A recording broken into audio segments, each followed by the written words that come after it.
My How's it dearest friend. Oh boy, what's up? going? How's it going? I'm doing it. I'm here. Cool. Yeah. This isn't a debate, by the way. You just talk a lot about the EU, and I don't talk uh, about it that much, to be fair. I don't claim to that's know that just true. much No, about it. I was Yeah. I was following your conversation on Twitter, and I think Yeah. you do a really good job of like communicating and verbalizing or like defending. Wait, let me throw you a bone because Oh, I agree with you here. okay. You do a really good job of like explaining the objectives of the EU Mm-hmm. and why exactly. Um, and why exactly we need greater levels of like say financial integration, and you do a good job of like defending free trade and Mm-hmm. defending immigration.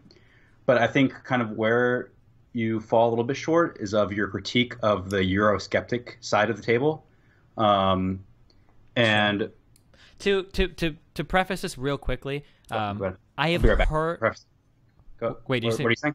Oh, Yeah, go ahead. I've heard some critiques that sound like they could be legitimate. So, like the idea that certain countries might have more weight within the eurozone that they can use to bully around other countries, or that the way that the currency is manipulated might like positively impact some countries and negatively impact others. I do acknowledge that there are probably good critiques that I have not engaged with of the EU, but I should have said the EU, not the eurozone, of the EU. But those are never the critiques that people publicly make. Cool. It's Oh always yeah, some dumb global I shit. agree with you. So that's kind of like my goal here is just to kind Uh-huh. of make you aware of the Eurosceptic position. And by Sure. the way, Eurosceptic has nothing to do with like the skeptic community of YouTube. Yeah, no, I know. This is kind of like the position of economists. So hold on one second. We'll be right back. Like Okay. 5 seconds.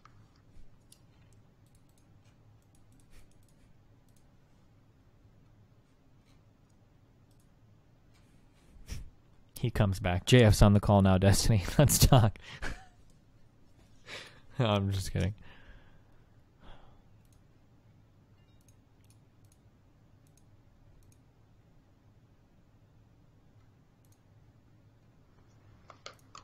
Hey, What's up? back. Yep. Hear me? Yep. Yeah. So basically, I'm talking a bit. I'm not trying to like defend something like Brexit specifically, Mm-hmm. but I think the Eurosceptic position Has some is a lot validity. more rooted. Yeah, it has a lot of validity in it actually, and Sure. it kind of goes back to the origins of the EU. What I think a lot of people don't really get is that the EU wasn't the brainchild of economists saying, "Hey, you guys should we should all make this huge political organization and make all these countries come together." Yeah, it was like some Well, pan-European, we should all live together bullshit or whatever, right? yeah, it was like basically the idea was proposed and pushed by the politicians, not really the economists. Mm-hmm. And it's not because the economists don't like the objectives like free trade, immigration, financial integration. It's because economists were skeptical about the ability of the EU to actually have any sort of political unification, which is why they weren't sure or they were skeptical. Many of them were Mm-hmm. about the actual like long-term viability of the project. Sure. So this would be like liberals that, bleeding heart liberals that advocate for open borders and immigration without responsibly managing like the fiscal side of things, or actually creating proper incentives to have immigration work, right? Or a little bit. It's actually kind of like, and to bring up a point you've made, and the point you made in the past in arguing with Brexiters, you've said like, where would the United States be if the U.S. had never like economically and Unified. politically integrated? Yeah, unified. But I think the key point about the Eurosceptic position is that the United States was already financially integrated before the political unification happened. And I think there's this misconception that people have when they think about globalization. And that misconception is that people think that the economy is globalized, like globalization is here. But the reality is that like we aren't even close to globalization. Like it's barely just started. And if you look at Europe and you look at the economies of Europe, they aren't even close to the levels of financial integration that we had in the United States before we actually came together and unified politically. So the concern Well, of the is Euro that so? Just to challenge you on that, is that really true? Because I thought that they had standardized almost everything within the EU now. That if you want to trade from one country to another in the EU, it's incredibly simple to do so. You're using a common currency. You all of the laws and regulations and everything are consistent from one state to the next.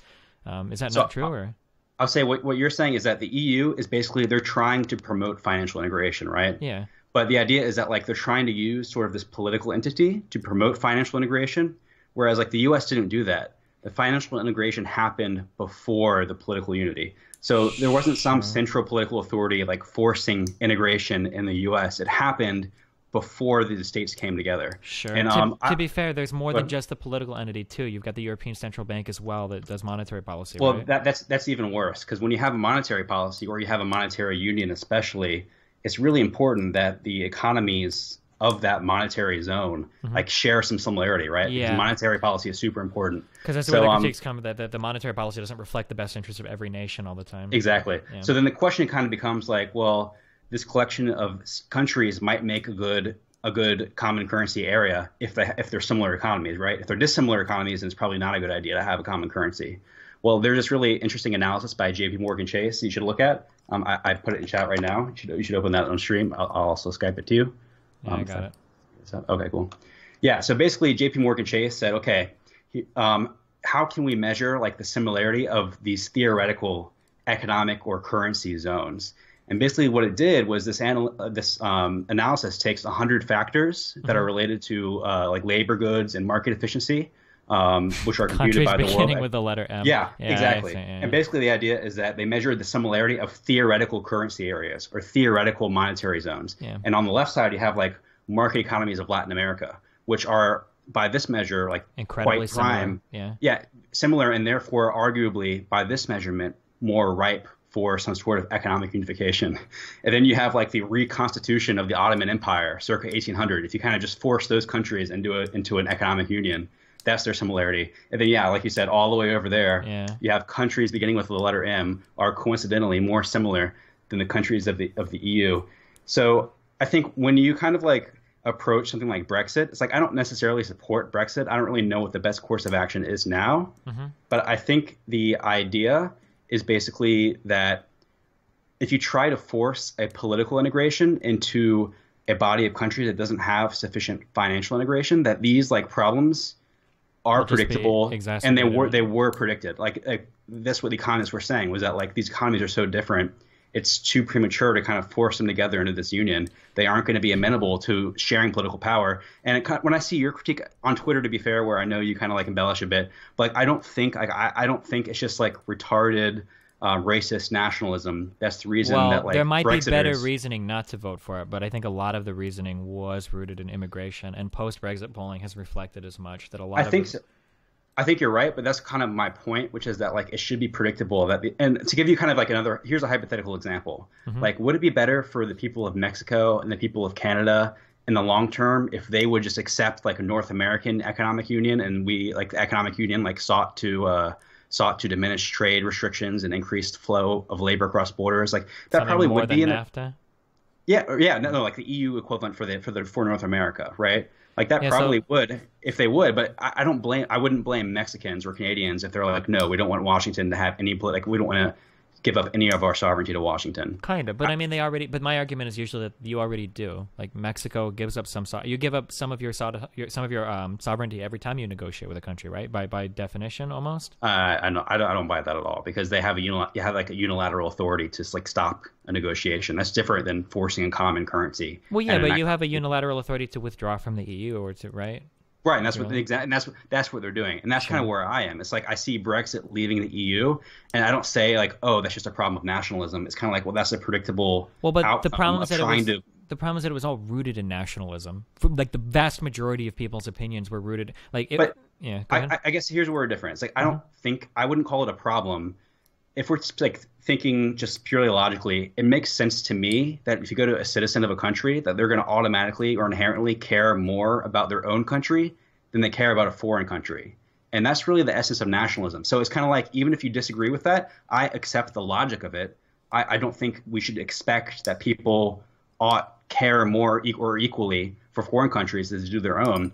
So the problem I have with like the hardliner anti-Brexit position is kind of like, well, what do you expect? People are going to care more about their country than they care about foreign countries. And the fact that Brexit happened. I roll more into toxic, like nationalism as an idea of just putting your country above others isn't necessarily bad. It's this kind of exceptionalism that rolls in with nationalism, and this blatant disregard and the willingness to even make sacrifices just for nationalistic purposes that kind of bothers me. And I guess that kind of segues into another point. Which is can I ask you? I'm actually curious. So, because this is actually something that when you talk about a union between North America and, like, if I was Mexico or Canada, I would always be against that, just because it seems like relegating my currency to another country would be scary. How would you feel about the EU if it existed as a unified political entity, meaning all of, like, the laws and the tariffs and everything were sorted out, but everybody still had their own individual currency? Do you think that would be too much of a clusterfuck or ineffective? Or maybe if they had 4 or 5 currencies, and, like, the more integrated economies could have their own currency or something.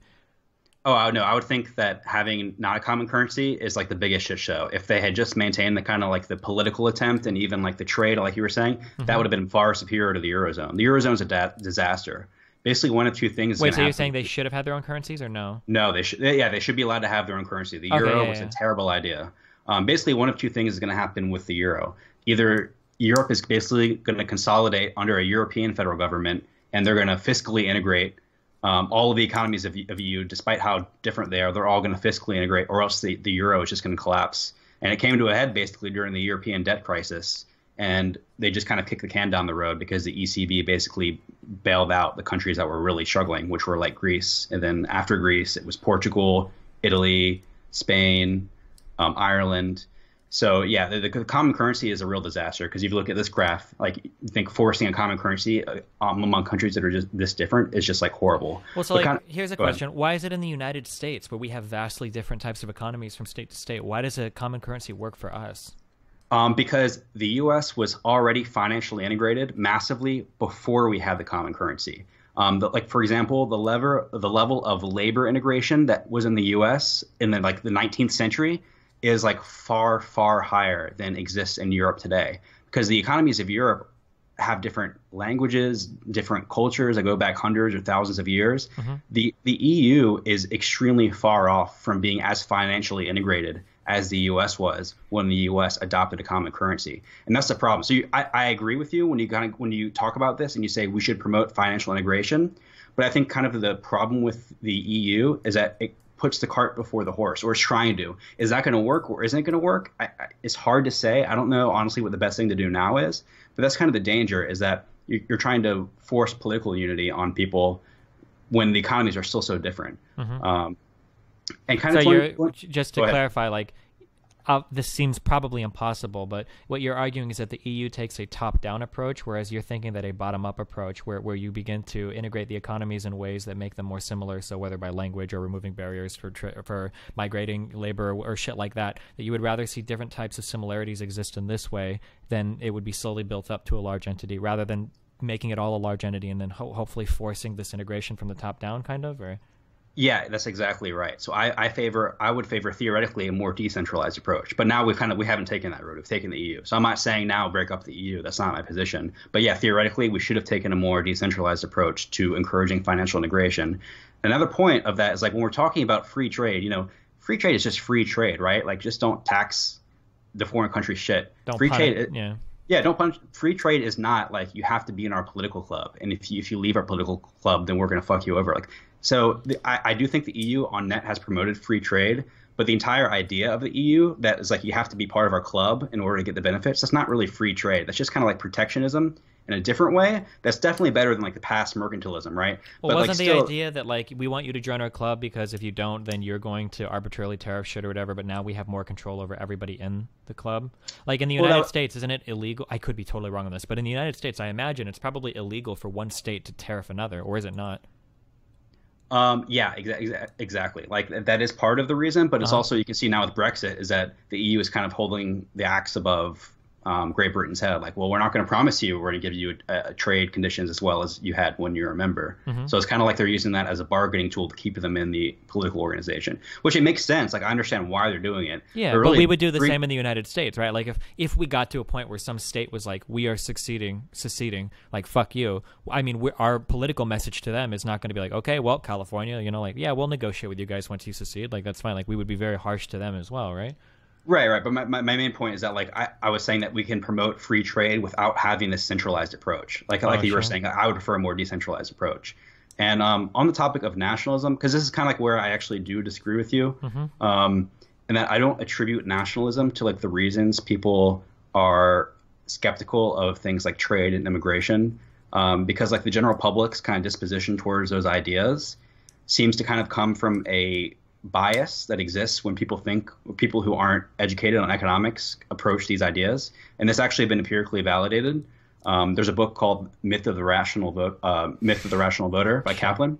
Basically, what he did a really interesting experiment. Basically, he had a list of survey questions he would ask economists who would rate an agreement rating on a statement. An example of a statement would be like oil prices are too high. Okay. And so he would have a scale from like strongly disagree to strongly agree. He would ask economists to like rate. He would take the average of that. Then he would ask people who have never taken an econ class in their life, the general public, like, are oil prices too high? And then he would basically see where the average statements of economists differ from the average statements of the public that haven't actually studied these issues. Yeah. And one of like the trends is that the general public tends to underestimate the value of interaction with foreigners, whether that's immigration or trade. People who don't really study economics, they just tend to not really understand the value of it. Yeah, because you don't see the value directly. Yeah. Exactly. So I think that's not limited to just nationalism. And an example I give of that is like Bernie Sanders. Bernie Sanders falls into the very same pitfalls of this anti-foreign bias and his opposition to trade, which I wouldn't attribute that to like a nationalism or a right-wing nationalism especially.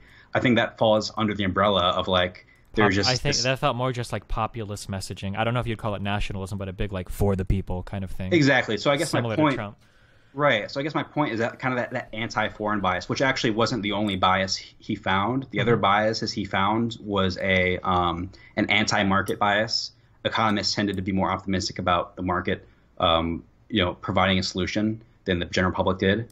There was also a make work bias, which is that the general public prefers solutions that make jobs, even if that's not economical. Just if it makes jobs, they think it's good. Whereas economists, they know that just making jobs isn't necessarily good. That's one of the biggest fucking triggers I run into is when I argue with anybody about public shit. Anytime somebody gives an example of a government program being good because it creates jobs, it triggers the fuck out of me. Holy shit. Yeah, and that's the thing is that this found empirically that the general public, they don't know anything about economics, so that they just tend to be biased towards those policies. Another one is a pessimism bias, and that the general public tends to be more pessimistic about the future. That everything is getting bad, yeah. Than economists do. So the way I look at this, at least, is I don't really see it as like there's this nationalist cancer. I look at it as like these people, they don't know economics, and people always and everywhere throughout all of human history have just tended to have these biases in thinking about economics. So any sort of solution we have has to like work within those bounds. Like, yeah. Then I don't think like, oh, everybody should just like drop nationalism, embrace globalism. And I think that's an idealistic way of thinking. Sure. And that's kind of why I don't necessarily agree with Brexit. It's kind of like I see the logic of it. I see why it happened. I don't think it happened because of a nationalist cancer. I think it happened because it was a bad idea to try to force this level of political unification or political centralization before the financial integration.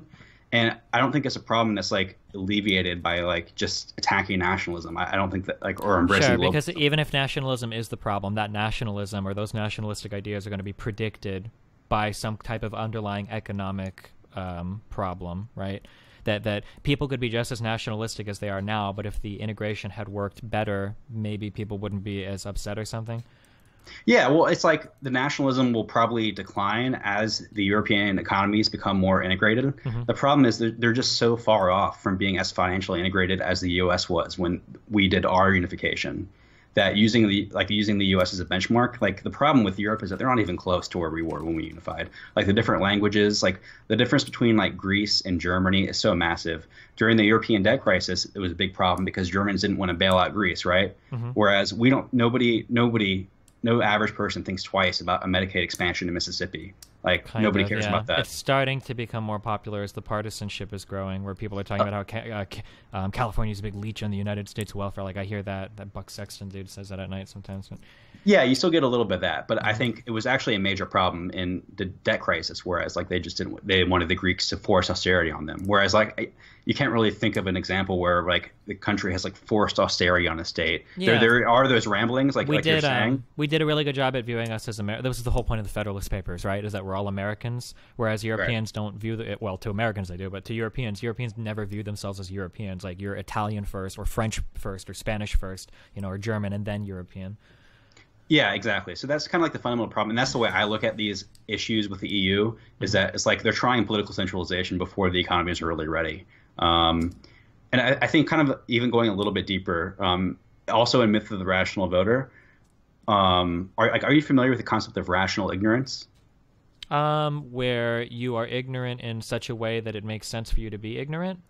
Yeah, that's a good description. But basically, like, the way you measure it is like, well, if your opportunity cost of learning something is like higher than the value you get from it, it doesn't make sense for you to learn it. Yeah, right? so like the argument is that like if you've got a guy, and I used to say this all the time, like I don't expect every single person to be caught up with the nuances of like what's going on in the Middle East. If you work 40, 50 hours a week, you don't have the time to do that research. Like it makes sense for you not to know this stuff, right? Exactly, and there's a problem that ties into the problem I was talking about before with the biases people have. So like in an ideal world, they might say, oh, well, that's good because that means if people should become educated in economics a little bit more, then we can decrease the anti-foreign bias. But that's an idealistic way of thinking because really, at your average everyday person, they don't get any value out of researching economics. You know, maybe like you and I get pleasure out of it or whatever. Except like for literally just voting, like you're not really going to gather any right. And even I don't get any. Well, I only get value because I talk about it online, right? Yeah. So that's why I consider myself an optimist. Like when I see you like saying how pessimistic you are about and you hate everybody's an idiot, like try to be like understand that they have these opportunity costs, right? And I don't mind. The part isn't the idiot part; it's the hypocrisy part. If somebody says like, "I ain't got time to look into all this bullshit," I'm totally fine with that. It's when people act smug as fuck about it and then are retarded. Not even wrong, but just flat out retarded. You know why they act smug about it? The reason they act smug about it is because when it comes to politics and especially voting, people don't bear the costs of their political point of view. Like when they go and vote, that doesn't affect them in any way. It doesn't change the election. Yeah. Here's a good explanation for why people don't vote along those lines. It's like you like. This is an interesting question. Like, you know, Trump won the election against Hillary, right? You would have preferred Hillary had won the election, right? Yeah, probably, yeah. So how much money, like, what's the value to you of Hillary having won the election? Like, how much money would you have put down to just swung it?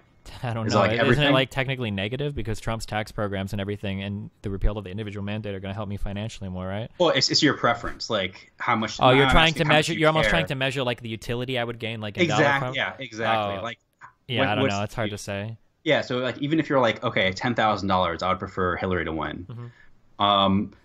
And that's like the kind of the value you get from your preferred candidate winning. Imagine that, right? Sure. But the problem is like when you vote, like what are the chances that your vote actually swings the election or is decisive in the election in any way?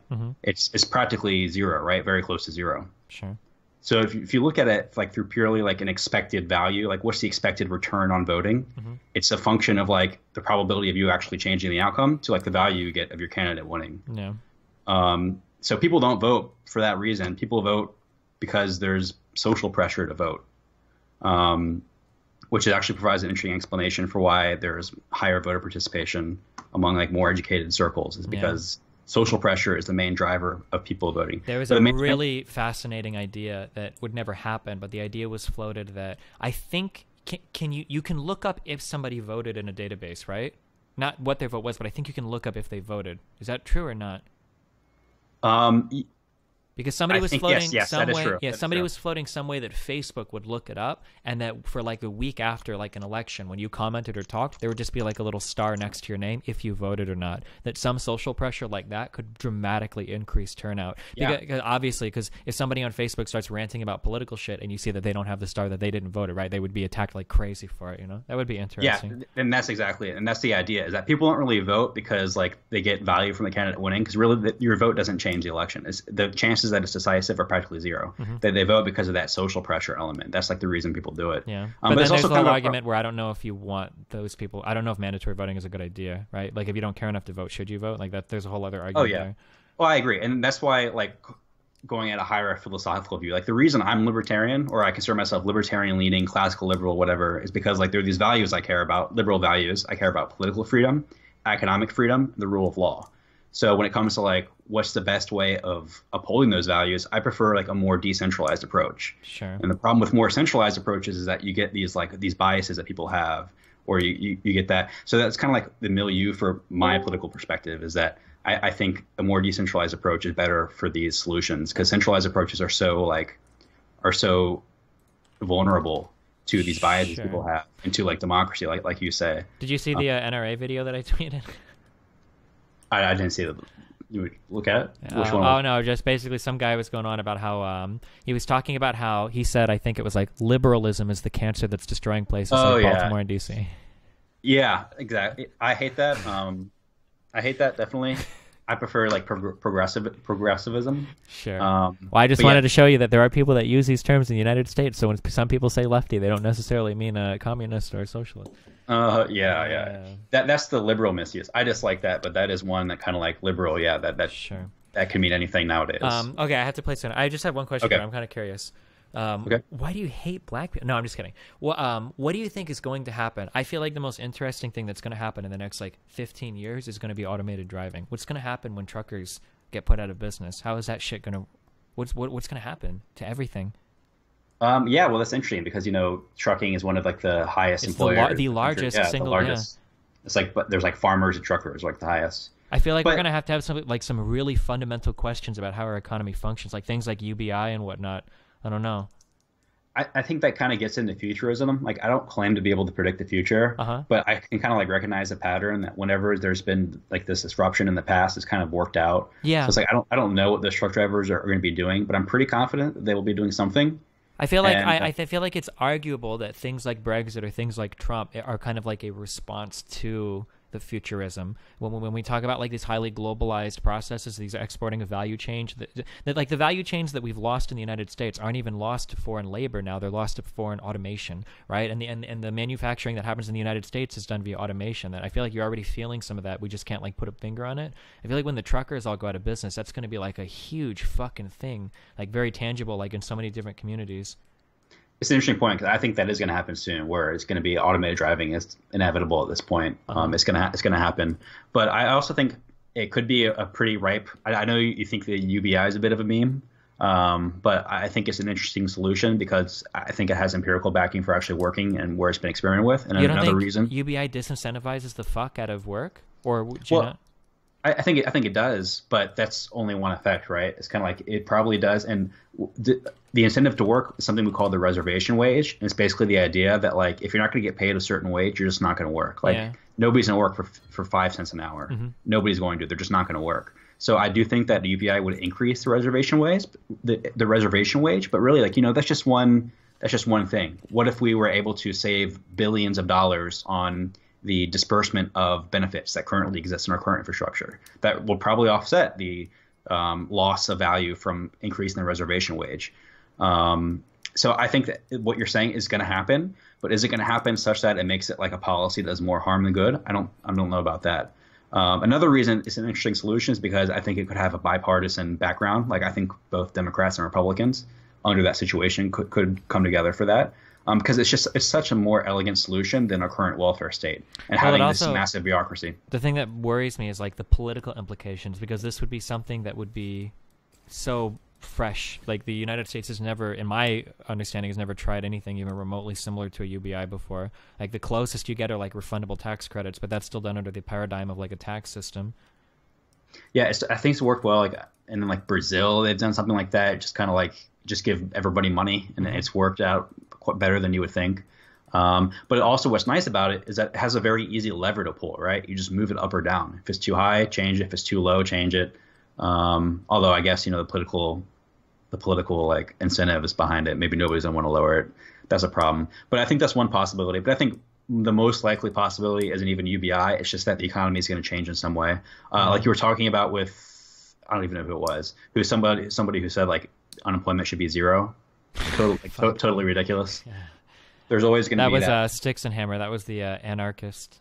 Yeah, in case people here believe that, it's actually not true that the best unemployment is zero. There is always this natural level of unemployment, which is actually desirable, where even if an economy is fully employed, so to speak, there's still negative or positive. Like what?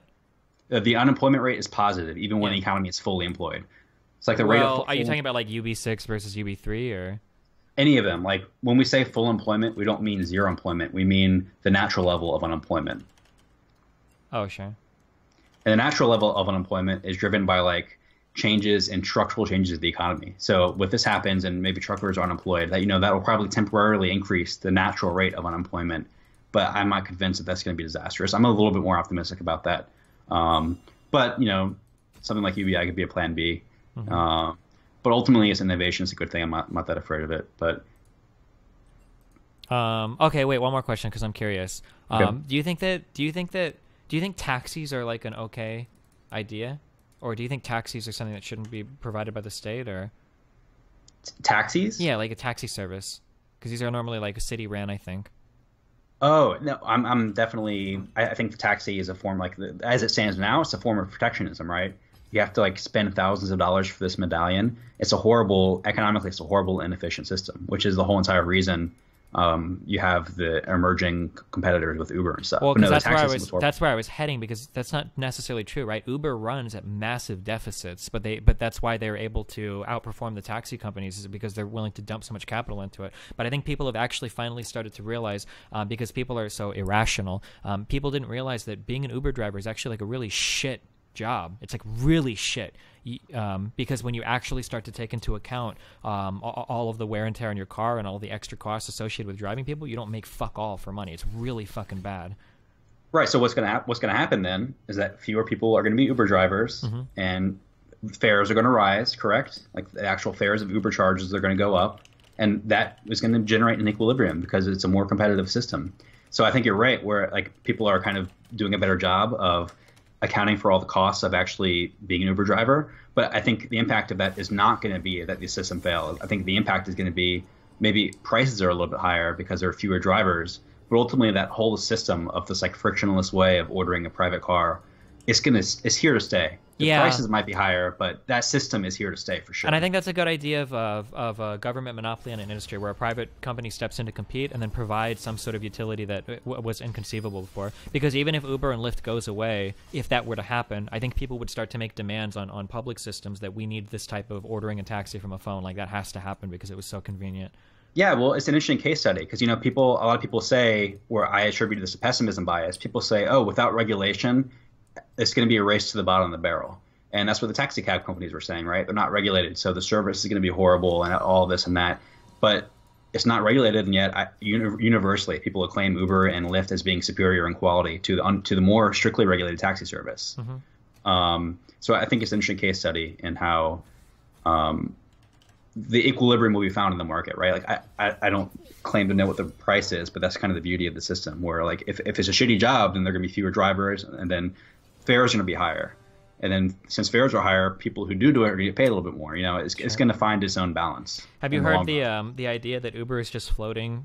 They don't really give a fuck about like the taxi service. They're just trying to become so prevalent that when automated driving happens, they're like in a prime position to take advantage of it. And those investors, that's why when people say, oh, they're not even making money now, it's like, I think you're right. They're not making money now, but the investors are betting that they're going to be on the frontier of self-driving cars, which that's going to be multi-billion dollar. Like being on the frontier of that industry is going to be huge. So it's kind of like, I think in this case, investors are being more farsighted than people who are saying Uber is a scam because they're losing money. The really fascinating part to me that I think is going to happen is that once automated driving becomes legal, I think manual driving is going to be made illegal very quickly, and I think there's going to be a huge fight over it. Because like once automated driving happens and there are no more car accidents and there's no more like traffic is like eased by such an extreme amount, the only people on the road that are going to piss off everybody are going to be the people still manually driving, that the automated cars are going to have to work their way around because these drivers are going to be so much less efficient. I think you're totally right. Yeah, it'll be really interesting to see that taken away. The idea that people won't be allowed to legally drive on public roads manually anymore will be really interesting. Have you seen those videos where like manual drivers will create traffic even if there's more than enough space to drive, like to drive in a circle? Oh, dude, looking at the traffic shit is insane. Watching all of those videos from overhead and shit, where like one person slams the brake and creates like a 45-minute like standstill in traffic. Oh yeah, holy shit. And to drive home your point, I've actually been surprised with like the legislation there has been. It seems like the legislation I've seen on self-driving cars has actually been to kind of like promote it and sort of protect it. Yeah. Because like it seems like hopefully local governments and state governments know that this is an innovation. It's going to be rough around the edges, but it's not something that's going to be like, oh my gosh, one person died, so we need to outlaw it. Yeah, the gains are just going to be massively. Holy shit. Okay. So I hope that trend continues. But okay.